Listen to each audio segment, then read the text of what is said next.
नमस्कार दोस्तों, स्वागत है आपका हमारे इस वीडियो में, जहां हम बात करेंगे मानसिक शांति और संतुलन प्राप्त करने के बारे में और कैसे हम बुद्ध के शिक्षाओं का पालन करके अपने जीवन को शांत और सुखमय बना सकते हैं। अगर हम अपने दिमाग को नियंत्रित कर लें तो हमारी सारी समस्याएं हल हो सकती हैं। आज हम चर्चा करेंगे मन को शांत करने के उपाय, बुद्ध की जीवन यात्रा और उन शिक्षाओं के बारे में जिनसे हम अपना जीवन संतुलित बना सकते हैं। 1. मन का नियंत्रण। आपने देखा होगा कि हमारा मन हमेशा इधर उधर दौड़ता रहता है। कभी हम चिंता करते हैं, कभी हम भयभीत होते हैं, कभी हमारी इच्छाएं हमें परेशान करती हैं। ये चंचलता कभी खत्म नहीं होती। यही कारण है कि बुद्ध ने अपने उपदेशों में कहा था, मन ही हमारे दुख का कारण है और मन ही हमारे सुख का कारण है। जब तक हम अपने मन को नियंत्रण में नहीं लाते, तब तक हम असंतुष्ट और परेशान रहते हैं। इसलिए बुद्ध ने ध्यान और मानसिक शांति के अभ्यास को जीवन का अभिन्न हिस्सा माना। 2. ध्यान और प्राणायाम। ध्यान और प्राणायाम, ये दोनों विधियां हमें मानसिक शांति की ओर ले जाती है। ध्यान में हम अपने ध्यान को एकाग्र करते हैं, अपनी सांसों पर ध्यान केंद्रित करते हैं। इस प्रक्रिया में हम जितना अधिक शांत होते हैं, उतना ही हमारा मन शांत होता है। यही प्रक्रिया हमें गहरी मानसिक शांति का अनुभव देती है। प्राणायाम के दौरान गहरी और धीमी सांसों के माध्यम से हम अपने शरीर और मन को शांति प्रदान कर सकते हैं। जब हम गहरी सांस लेते हैं तो यह हमारी नर्वस प्रणाली को शांत करता है और हमें मानसिक तनाव से मुक्ति मिलती है।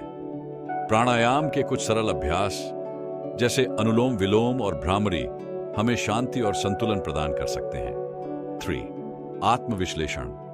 जब हम आत्मविश्लेषण करते हैं तो हम अपने अंदर झांकते हैं। हम अपने विचारों, भावनाओं और कार्यों को समझते हैं। यह हमें अपनी कमजोरियों को पहचानने में मदद करता है और हमें अपनी गलतियों को सुधारने का अवसर देता है। बुद्ध ने कहा था, जो व्यक्ति अपनी गलतियों को पहचानता है वह अपनी जीवन यात्रा में सच्चे मार्ग पर अग्रसर होता है। जब हम आत्मविश्लेषण करते हैं तो हम यह समझ पाते हैं कि हमारे विचार किस दिशा में जा रहे हैं। क्या हम सकारात्मक सोच रहे हैं या हमारी सोच नकारात्मक है। 4. बुद्ध की जीवन शिक्षा। बुद्ध ने अपने जीवन में कई वर्षों तक तपस्या की और बहुत सी कठिनाइयां झेली। फिर उन्हें यह समझ आया कि बाहरी दुनिया से सच्ची शांति प्राप्त नहीं की जा सकती। हर एक व्यक्ति, चाहे वह कितना भी सुखी हो, अंततः दुख और पीड़ा का सामना करता है। यही कारण था कि बुद्ध ने दुख के बारे में बात की और बताया कि दुख का कारण हमारी इच्छाएं और अटैचमेंट्स हैं। उन्होंने यह भी सिखाया कि हमें जीवन में न तो अत्यधिक सुख का पीछा करना चाहिए और न ही दुख का अत्यधिक अनुभव करना चाहिए।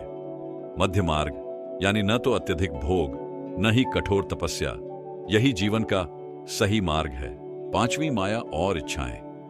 बुद्ध ने हमें माया के बारे में बताया, यानी संसार की अस्थिरता। माया का मतलब वह सब कुछ है जो हमें बाहरी दुनिया में आकर्षित करता है, लेकिन वह अस्थिर और अस्थायी है।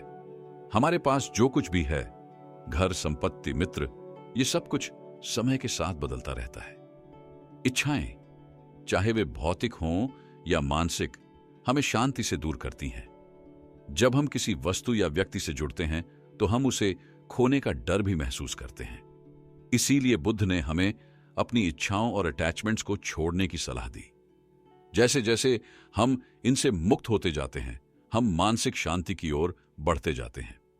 6. मानसिक शांति का अभ्यास। अब कुछ समय के लिए हम ध्यान और श्वास पर ध्यान केंद्रित करते हुए मानसिक शांति का अभ्यास करेंगे। आंखें बंद करें और आराम से बैठ जाएं। अब धीरे धीरे सांस लें। महसूस करें कि जैसे ही आप श्वास अंदर लेते हैं, आपका शरीर शांत होता जा रहा है। हर सांस के साथ अपने मन को शांत करें। किसी भी चिंता या तनाव को अपने भीतर से बाहर निकलने की अनुमति दें। कुछ क्षणों के लिए बस शांत रहें और अपने मन की आवाज को सुनें। यह अभ्यास हमें दिखाता है कि शांति हमारे भीतर ही मौजूद है, बस हमें इसे महसूस करने की जरूरत है। 7. बुद्ध के अंतिम उपदेश। बुद्ध के जीवन का अंतिम संदेश था, अपना मार्ग खुद बनाओ। वह हमें यह नहीं सिखाते थे कि हम क्या करें, बल्कि वह हमें यह समझाते थे कि हमें अपनी पहचान और अपना मार्ग स्वयं ढूंढना होगा। उन्होंने कहा, तुम्हारा स्वयं का अनुभव ही तुम्हारा मार्गदर्शक होगा। इसके माध्यम से बुद्ध हमें यह समझाते थे कि जीवन में जो कुछ भी हो रहा है, हमें उसे स्वीकारना चाहिए और उससे सीखना चाहिए। 8. मानसिक शांति के रास्ते पर।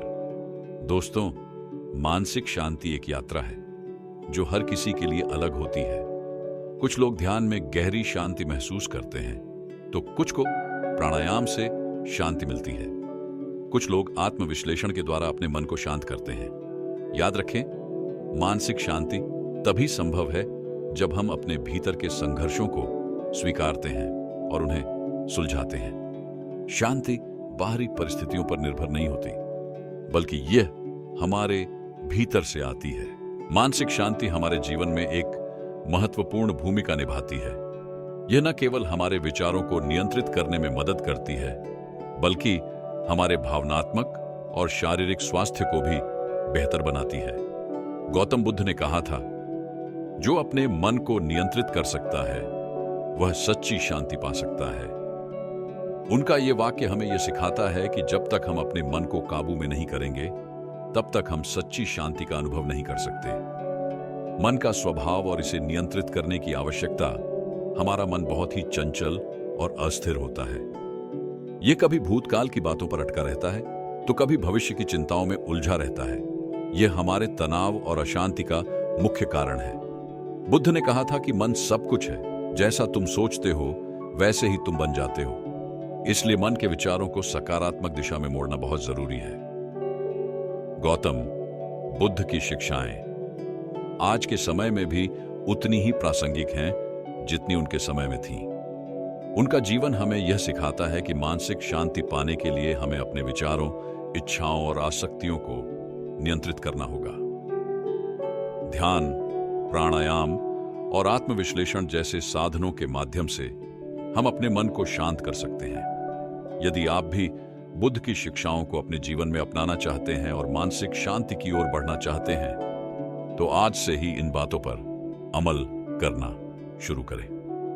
दोस्तों, अगर आपको यह वीडियो पसंद आया हो तो इसे लाइक करें, शेयर करें और हमारे चैनल को सब्सक्राइब करना न भूलें। धन्यवाद।